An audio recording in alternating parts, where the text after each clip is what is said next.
We got to get to this, though, how good things are right now. Good. I like good news. I hate to sound like like a political ad for the Biden administration, but here we are.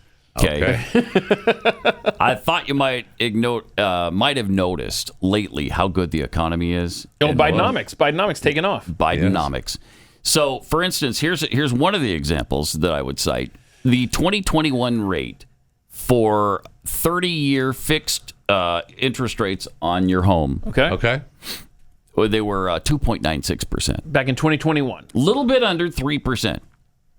In 2023, the rate is 7.7%. Yeah, but what does that do? Well, for instance, let's say you took out a loan for $399,999. Okay. All right.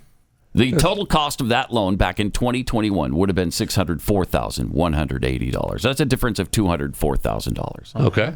In 2023, let's say you buy the same house for $399,999. It'll only set you back over the lifetime of the loan, $1,027,529. Bidenomics. So the difference in interest paid on that $400,000 house goes from $204,000 to $627,000. Think of that, and then you wonder why is it's the housing market? Of the price of the house. Why is the housing market stagnant? That's weird. That's just really weird. It really is weird. Bidenomics from the middle out. Yeah. Providing you with just 157% more than the home costs you. That's great. I got to really love that house, man. Oh, man. I'm your nightmare. Yeah. It's hard to take, isn't it? And then you see him stand up and take credit for all of this mess and make it out as if it's working. It's been so good. It's been so good for you. Working. I was having a conversation with a friend of mine last night. Do we honestly think, gun to your head, it's August, let's see, July is the Republicans, August is Democrats.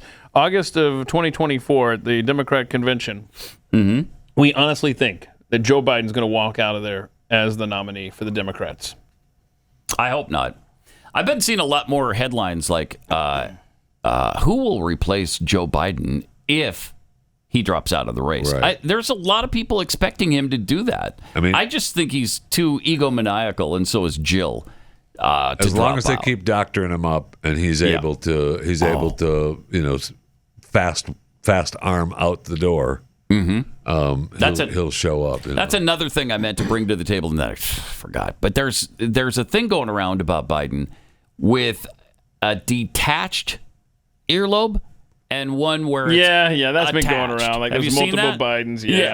Yes, like he's using a body double. And in one side-by-side picture, you can tell it's not the same guy. That's not the same person. I love this. They've got different features. And coming up on a Conspiracy Show Friday near you.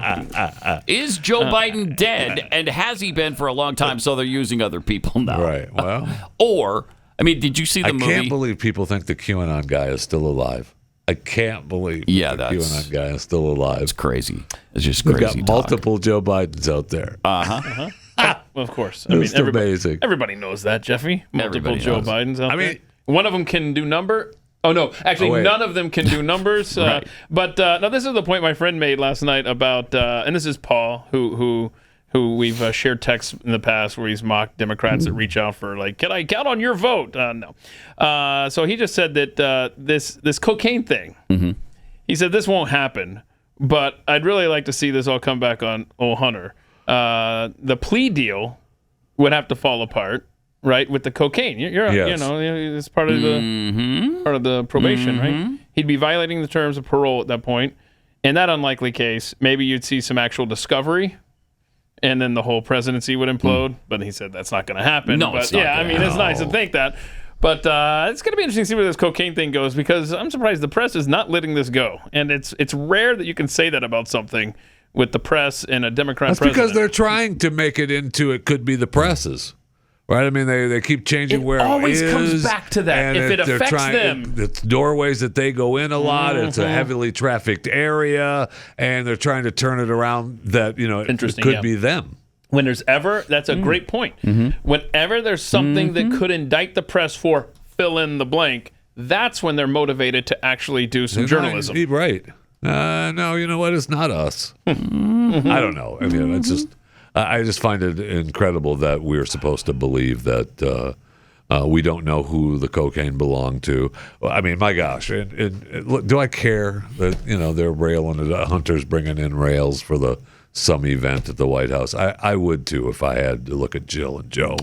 Oh, my gosh. You'd do it anyway, even if you didn't have to look at Jill. That's kind of true. Yeah. By the way, Pat, you talked about the interest rates and stuff. I wanted to read this here. Heinrich Leopold tweets out stuff like this.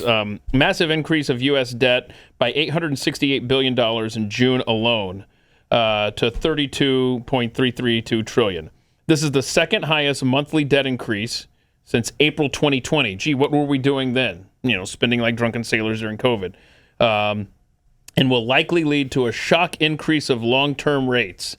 So what you just read there, the madness of that is only going to get worse, according to this analysis. So buckle up. Bidenomics has not kicked in yet. That's right. We're waiting for that. I mean, I don't want to sound like a shill for the Biden administration, but Bidenomics is just now. There's a few things they can point to, look.